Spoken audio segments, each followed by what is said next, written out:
without further ado, Judy Wicks, a local treasure, entrepreneur, author, speaker, mentor working to build a more compassionate, environmentally sustainable, and locally based economy.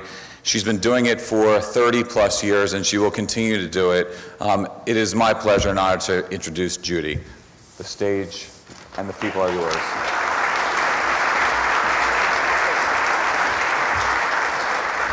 Thank you, Brad, and thank you, Alex. Excuse me for my voice, my Boris Karloff accent today. I left it at home. So I'm glad to be here. Hello, Greater Philadelphia Sustainability Community. It's great to be with you today.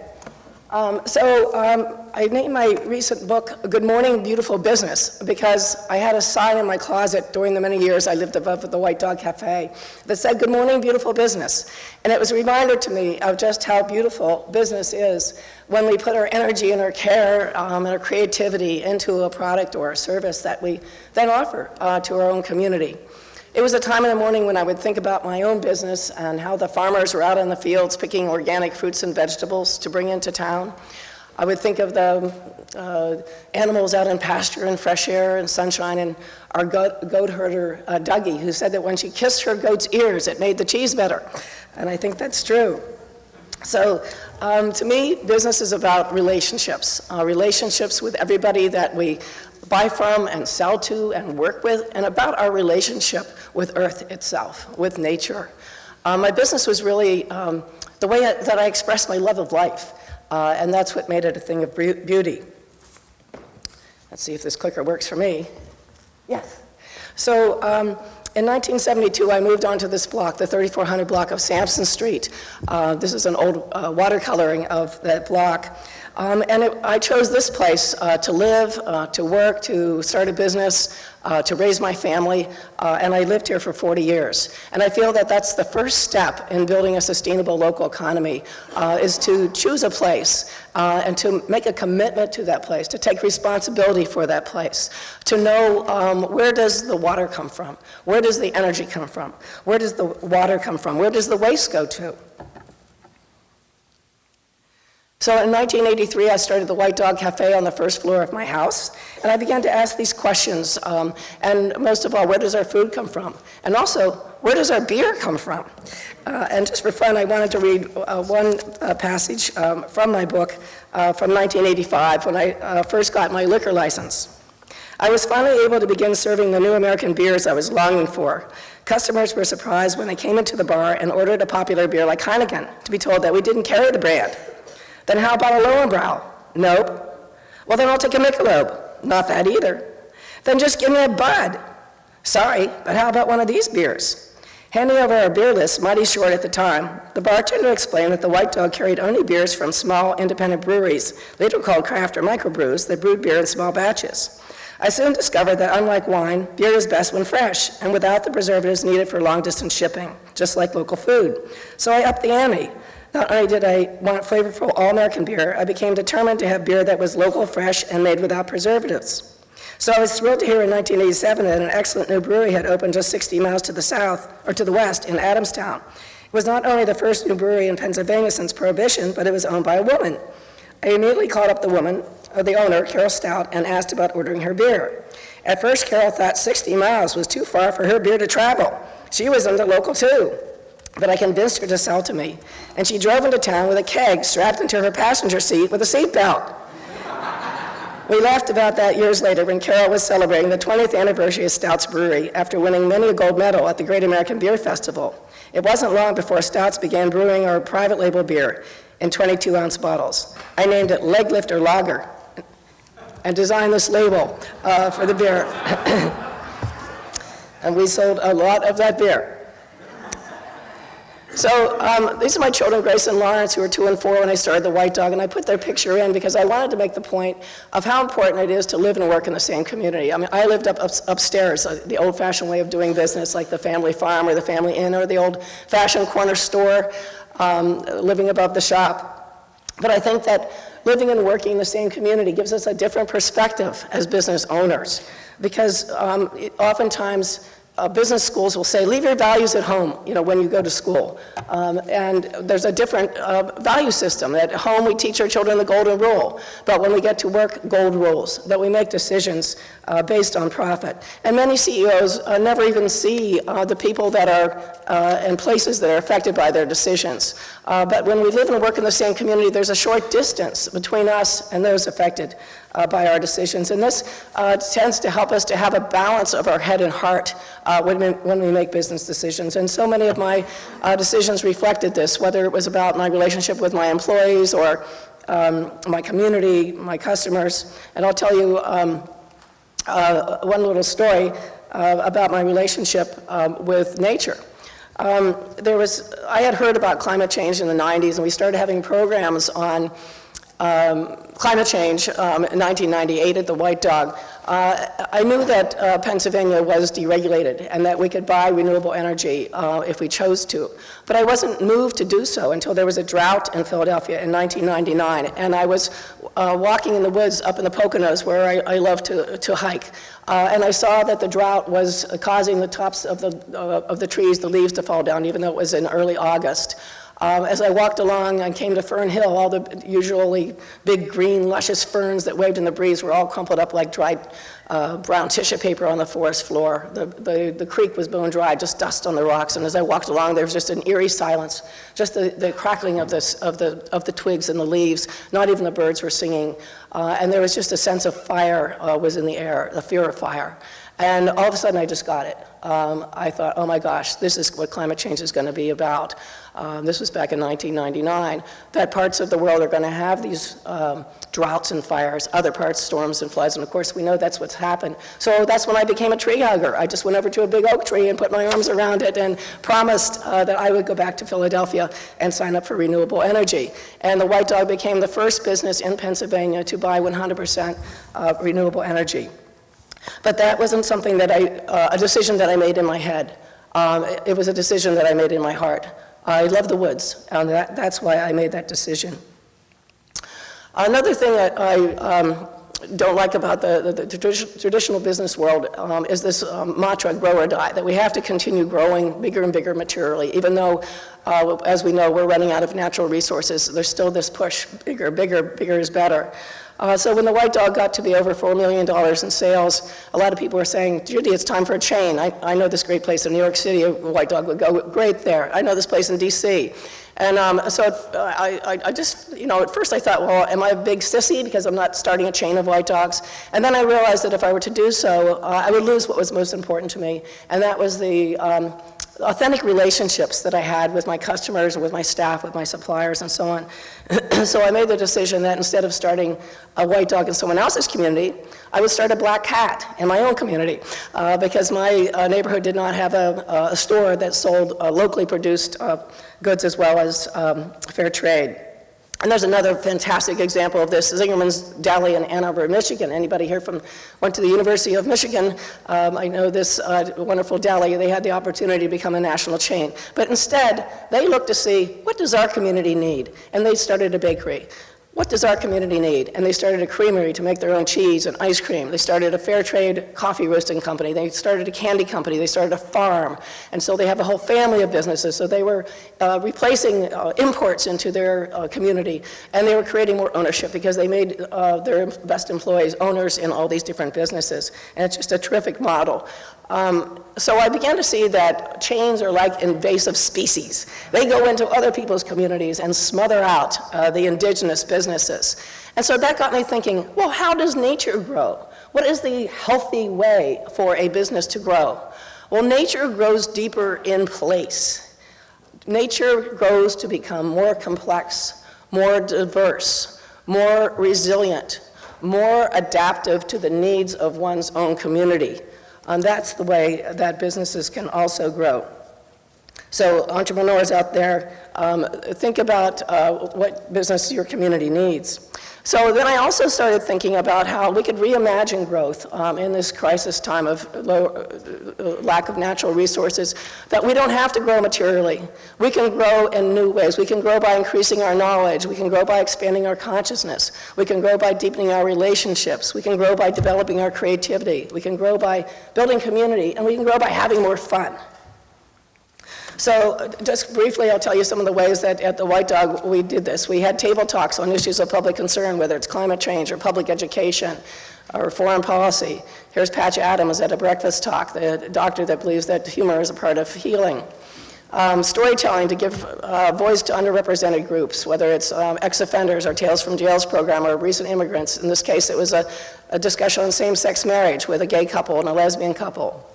We did community tours of neighborhood gardens, affordable housing tours, solar house tours.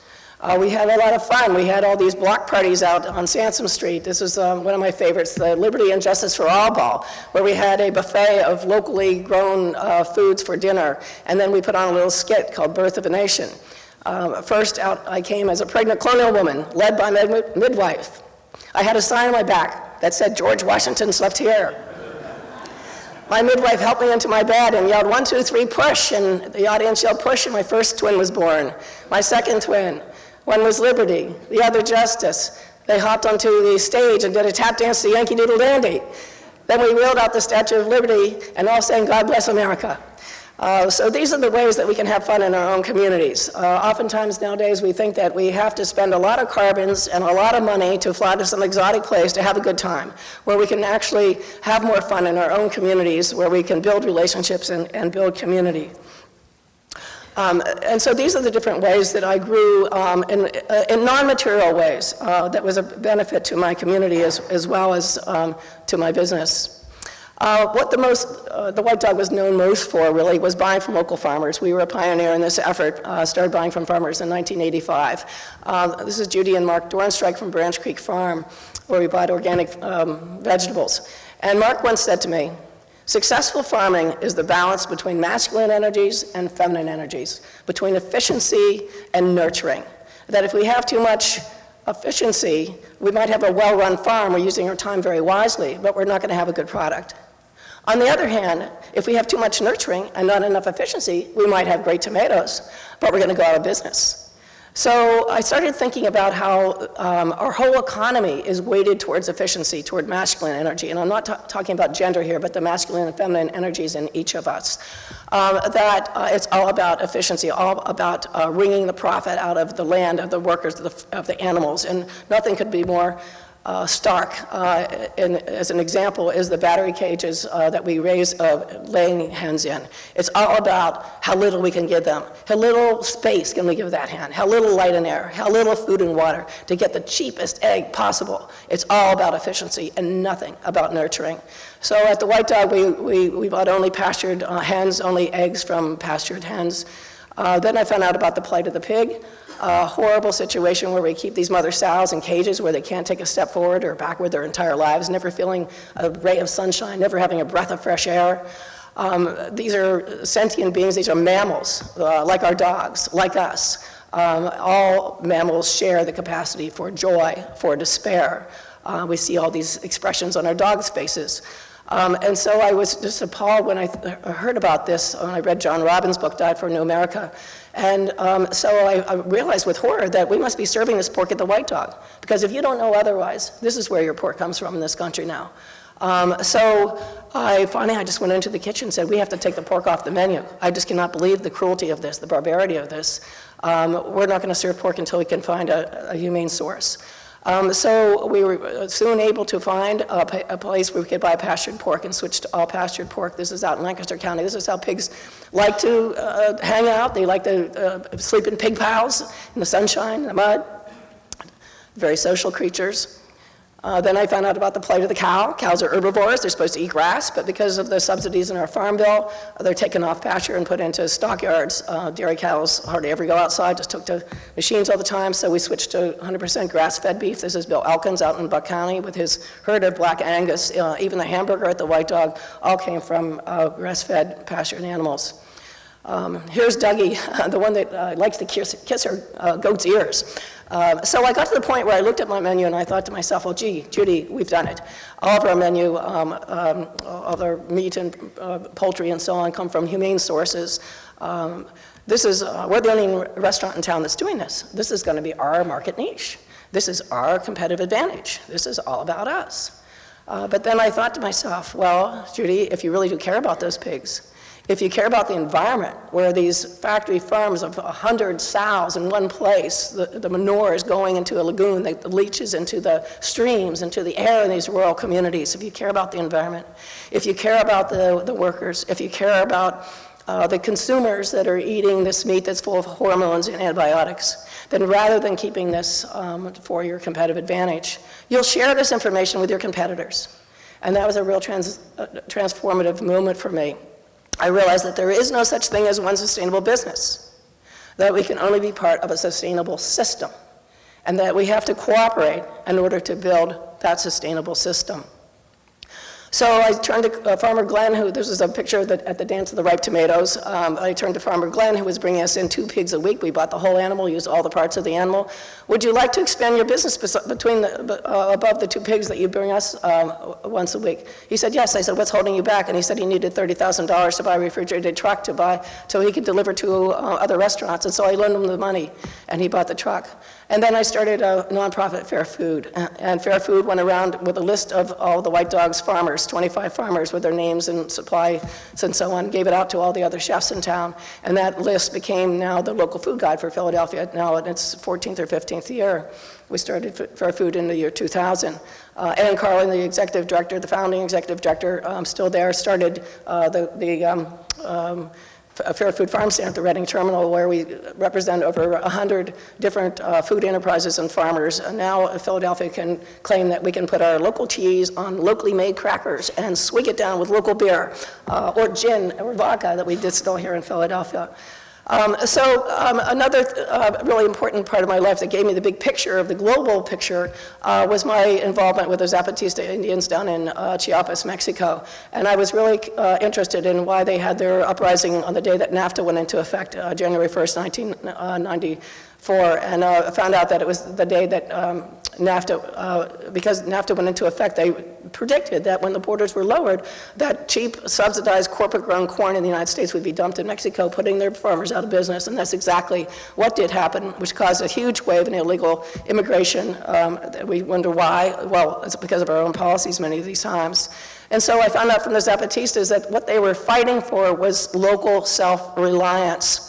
I had never really thought about local self-reliance before. They wanted the right to be able to grow their corn and sell it in the domestic marketplace. They wanted the right to be able to grow their own vegetables and fruits to feed their families. They wanted the right to teach their children in their own language with their own customs and values.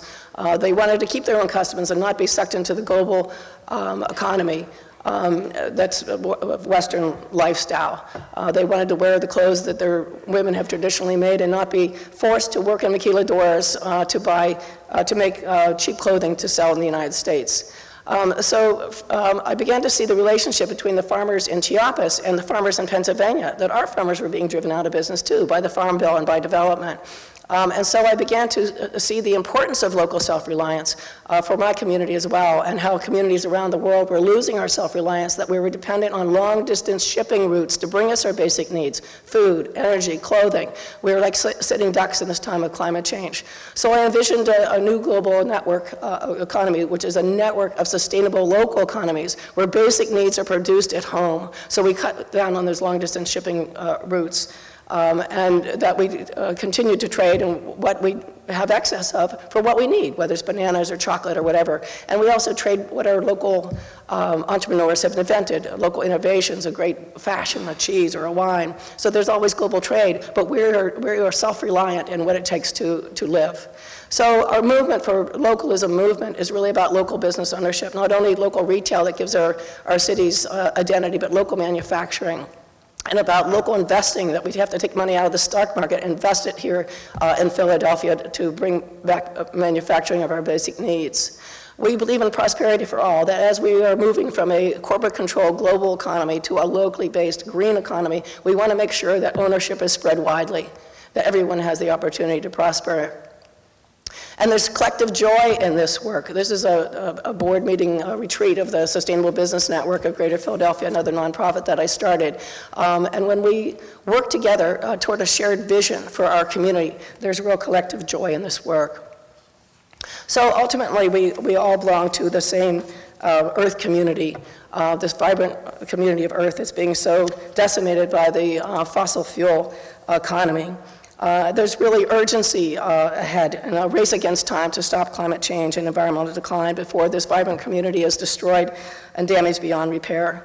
An earlier speaker asked the questions, is fracking good or bad? Is the XL pipeline good or bad? Are those natural gas pipelines that are tearing through New Jersey's rural communities good or bad? Well, to me, that is like asking the question, do you prefer short-term profit and comfort to the long-term health of our planet and our children? This is a choice between life and death, and I choose life. I hope all of you do and work your butts off to stop climate change and bring forward a renewable, sustainable economy. So we feel that our localism movement is reducing carbons by reducing long-distance shipping, and we're caring for our local ecosystems. But we are also preparing our communities for the long-term impact of climate change by building self-reliance in our basic needs. But strategies and tactics are of secondary importance in this movement. The transformation of our economy from life-destroying to life-giving begins with awakening our hearts, the hearts of the entrepreneurs, the hearts of the investors, the hearts of all of us as consumers. When we believe that all life is interconnected spiritually and environmentally, we can feel our connection to the suffering pigs. We can feel our connection to the polluted rivers and the dying fish. We can feel our connection to the struggling farmers. My own awakening blossomed when I made the decision to share with my competitors. That was the moment when I moved from me to we. When I made that decision to share with my competitors, I was afraid at first. I was afraid that my sales would go down, that my profit would go down. But I didn't make that decision because I figured out, well, this is the right thing to do in my head. I made that decision because I love the pigs. I felt it in my heart. My love of animals, of nature, of community was greater than my fear. When we love our places and take responsibility for them, when we open our hearts and lead with love, we can build a just, joyful, and sustainable economy. And I believe that if we are going to succeed in leaving a viable future for our children and for the children of all species, it will be because mankind has evolved to take our rightful place in the web of life, in this vibrant community of life, not as exploiters, but as lovers. Thank you very much.